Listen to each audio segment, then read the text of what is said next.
But this little poem says, the church and the world walked far apart. That's the first line. And if you Google it, you can get the whole poem yourself. It's a very long one, but I'm just going to say a few things. The church and the world walked far apart on the changing shores of time. The shores of time were very far apart, but the shores get closer and closer. And the world was singing a giddy song, and the church a hymn sublime, and the pretty world said, give me your hand and walk with me this way. And but the good church hid her hand and said, no, I won't give you my hand. I'm not reading it exactly. No, the world said, walk with me just a little bit, because my road is a pleasant road and the sun is always shining and your way is so narrow and thorny.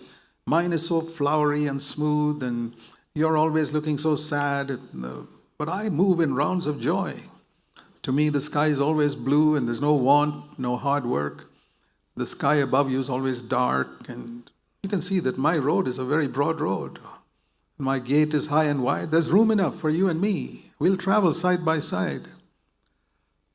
And this is where it begins. Half shyly, the church approached the world and gave him her hand.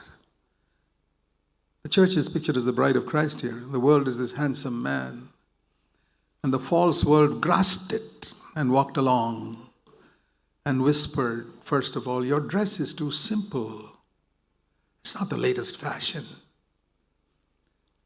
I've got a better dress for you to wear, a little more tight, and something that fits your beautiful form so that people can admire your physique, your shape. And a lot of jewelry to deck you so that people admire you, because your face is so simple without any jewelry. The way God has made it is not good enough. Let me adorn your face with a little bit of the world. And the church looked down at her plain robes and saw the dazzling world, and she blushed as she saw a contemptuous smile on his lips. Okay, she said, I'll change my dress. I'll do as you say. And she gave up her old dress and took what the world gave, all those, and waved her hair in 1,000 curls. And then the world goes on and speaks about many things, the type of entertainment they need to have in the church, which is not there. And then the angel of mercy rebuked the church. He said, I know your sin. And the church looked sad and tried to gather all her children. Her children means her members in. But they were not available because they were busy with so many other things. Today, I would say, with many forms of entertainment. And so the angel went away. And the world came in and said, don't worry if your children are interested in some innocent sports. It is not innocent because they spend so much time in it.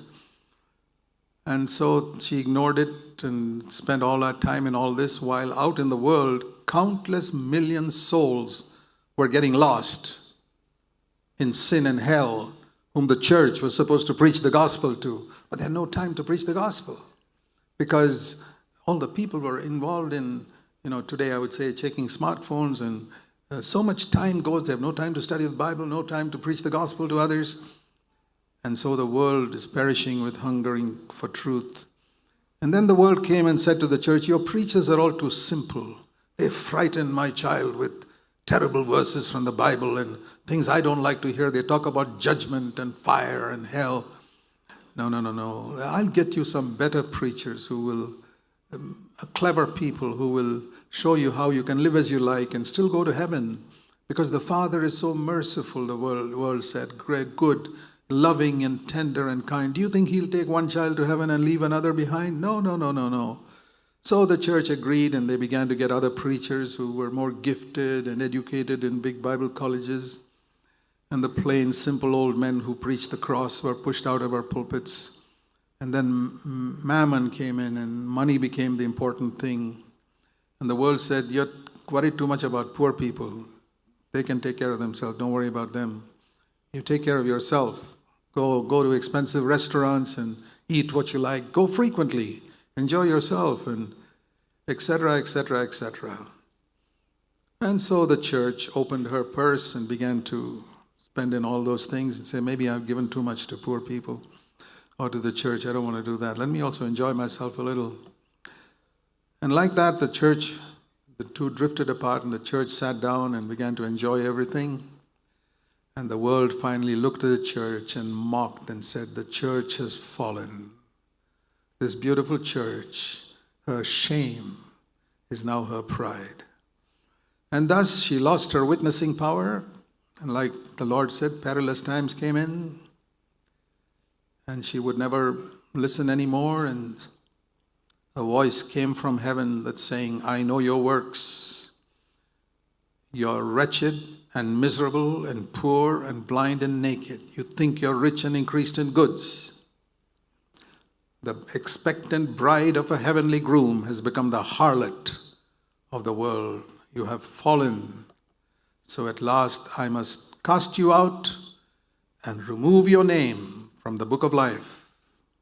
But from the side of that harlot church sleeping, a small remnant came out, a few people who honored God's name. By the word of their testimony and the blood of the Lamb, they overcame the world, and they prayed and defeated the enemy. Those who walk with the Lord like that will walk one day with him in white. I read that now and then. I got it many, many years ago. And I said, Lord, I want to be watchful. I can't live the life for other people, but I can live the life for myself, so that my ministry never compromises, even if I'm 100 years old, and that I shall never lose my love for God's people, even when they're backslidden, that I never give up on them. I'll try till the very end, till Christ comes again, to draw them back to yourself. I'll succeed with a few. I know I won't succeed with the majority, but I will succeed with a few. There will be a remnant, I believe that, and that's what we live for in CFC.